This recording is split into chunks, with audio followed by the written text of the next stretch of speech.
नमस्कार दोस्तों, आप सभी का स्वागत है हमारे यूट्यूब चैनल पर। आज सीटेट पेपर 1 का हिंदी का प्रश्न हल करेंगे और ये सब प्रश्न आपकी परीक्षा की तैयारी और प्रैक्टिस के लिए बहुत उपयोगी है। वीडियो को अंत तक ज़रूर देखिएगा क्योंकि कुछ ऐसे प्रश्न हैं जो परीक्षा में बार बार आते हैं।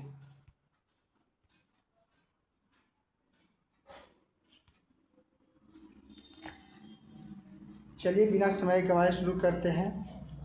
आपका 108 नंबर,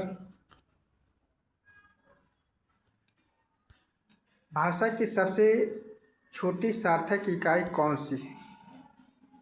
भाषा की सबसे छोटी इकाई कौन सी है?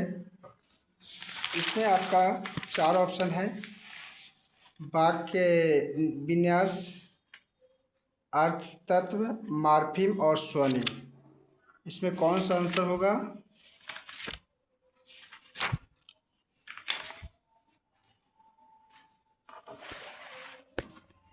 तो स्वनिम होगा।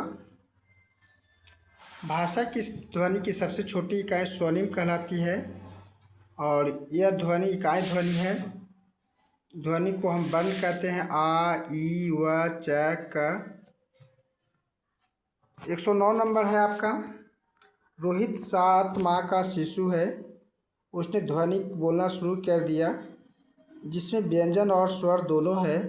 वह निम्नलिखित में किसके संप्रेषण कर रहा है? तो इसका आंसर आपका होगा डी, बलबलाना। यानी 7 माह का शिशु ऐसी ध्वनियों को बोलना शुरू करता है तो उसको हम बलबलाना कहते हैं। चलिए आपका सवाल नंबर 110, यह विचार कि हम अपने आसपास के परिवेश के बारे में क्या सोचते हैं और किसे उसे देखते हैं, यह भाषा द्वारा सुनिश्चित होता है, किससे संबंधित है? तो 110 का आंसर होगा ए, आपका शार्परी बोर्ड परिकल्पना। सवाल नंबर 111 है, वे शैक्षणिक प्रक्रिया जिसमें शिक्षार्थी अपने विद्यालय शिक्षा अपनी मातृभाषा से प्रारंभ करता है और फिर विद्यालय में अतिरिक्त भाषाओं से जुड़ता है, वह कहलाती है। तो आपका आंसर होगा सी, बहुभाषिक शिक्षा। अपनी मातृभाषा के अलावा अतिरिक्त भाषा से जुड़ना बहुभाषिकता कहलाता है। यदि जैसे कोई बच्चा अपने घर में भोजपुरी अथवा हिंदी बोलता है किंतु कक्षा में उसकी पढ़ाई का माध्यम इंग्लिश है तो यह बहुभाषिक कहलाता है।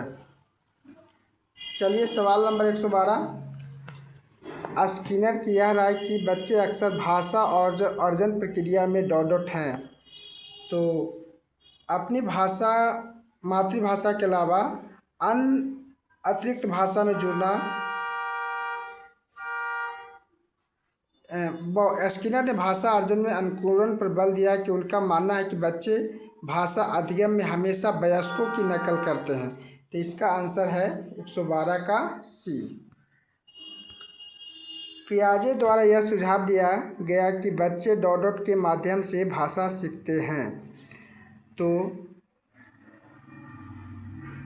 इसका आंसर होगा बी, होगा आत्मसत्तीकरण और संयोजन के माध्यम से भाषा सीखते हैं। 114 का आपका कि भाषा अधिगम के आधारभूत कौशलों पर अधिकार प्राप्त करने के लिए बच्चों को वाक्यों को जिस तरह से नमूने से सिखाया जाना क्या कहलाता है? तो 114 का आंसर होगा सी, संरचना। चलिए अगला प्रश्न है सवाल नंबर 115, अतिरिक्त द्वितीय भाषा में निर्देश पढ़ते हुए किसी अकादमिक विषय वस्तु शिक्षण के लिए शिक्षार्थी घर की भाषा का इस्तेमाल कहलाता है, इस्तेमाल करना क्या कहलाती है? तो 115 का आंसर होगा सी, बहुभाषिकता। चलिए सवाल नंबर 116 है, द्विभाषिक शिक्षा एक शिक्षण प्रक्रिया है जिसमें शिक्षण अधिगम प्रक्रिया में दो भाषाओं का प्रयोग किया जाता है। सवाल नंबर 117 है, स्किनर के सिद्धांत के अनुसार बच्चे कब सर्वाधिक रूप से भाषा अर्जित करते हैं? तो 117 का आंसर होगा बी, नकल करके और संकेत एवं सहारा देने पर, संकेत एवं सहारा और आकार के अनुसार। चलिए आपका सवाल नंबर 118 है, पशु एवं मानवीय संप्रेषण मध्य महत्वपूर्ण अंतर कौन सा है? तो 118 का आंसर होगा बी, मानव भावना संप्रेषित करता है।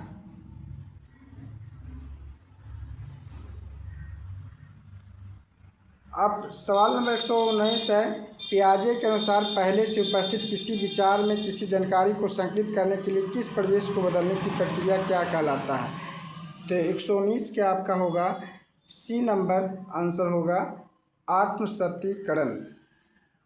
यानी आपका पियाजे के संघात्मक विकास के सिद्धांत के अनुसार पहले से मौजूद किसी जानकारी को सम्मिलित करने के लिए अपने अनुभवों से पहले से मौजूद स्कीमा में बदलने की प्रक्रिया को आत्मसत्तीकरण कहलाता है।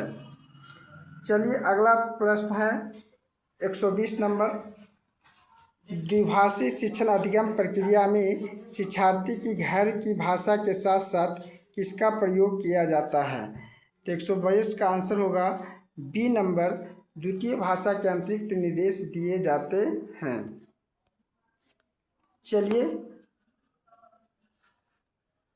और ये आपका सीटेट हिंदी प्रैक्टिस सेट उपयोगी लगा हो तो वीडियो को लाइक और सब्सक्राइब ज़रूर करें और कमेंट में बताएं कि आपका प्रश्न हिंदी में कितना सही हो रहा है। धन्यवाद।